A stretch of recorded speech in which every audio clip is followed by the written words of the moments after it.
Praise the Lord, our daily bread.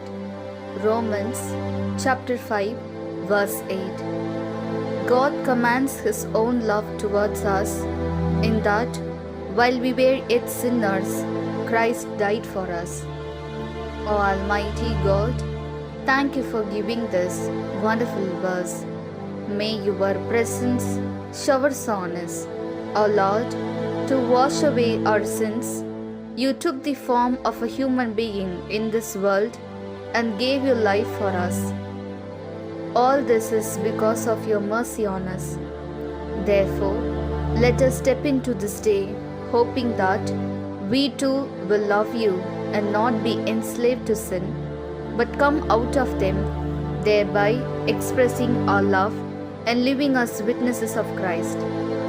We ask this in the name of Jesus Christ. Amen. அன்றாட உணவு.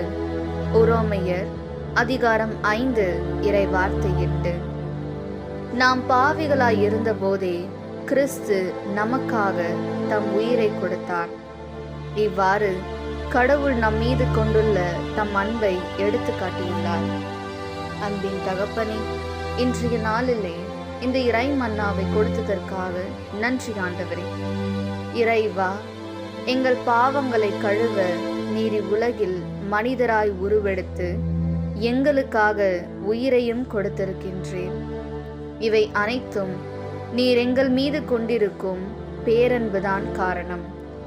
எனவே நாங்களும் உம்மை அன்பு செய்து பாவத்திற்கு அடிமையாகாமல் அவற்றிலிருந்து வெளியே வந்து இதன் மூலம் எங்களது அன்பை வெளிப்படுத்தி கிறிஸ்துவின் சாட்சிகளாக வாழ்வோம் என்ற நம்பிக்கையில் இந்நாளில் அடியெடுத்து வைப்போம். ஆமீன். அந்தன்னுள்ள போச்சனம். ரோமா 5ஆம் அத்தியாயம் 8ஆம் வாக்கியம். நாம் பாவிகளாய் இருக்கே கிறிஸ்து நமக்கு வேண்டி மரிச்சு അങ്ങനെ നമ്മോടുള്ള തന്റെ സ്നേഹം ദൈവം പ്രകടമായിരിക്കുന്നു. ദൈവമേ, ഞങ്ങൾക്ക് വേണ്ടി ഈ ലോകത്തിൽ മനുഷ്യനായി അവതരിച്ച് കുരിശ് മരണം ഏറ്റ് അങ്ങയുടെ ജീവനെ ഞങ്ങൾക്ക് നൽകിയല്ലോ.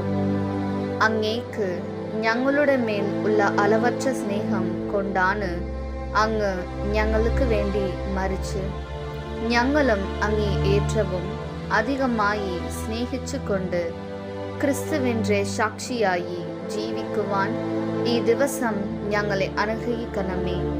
ആമീൻ.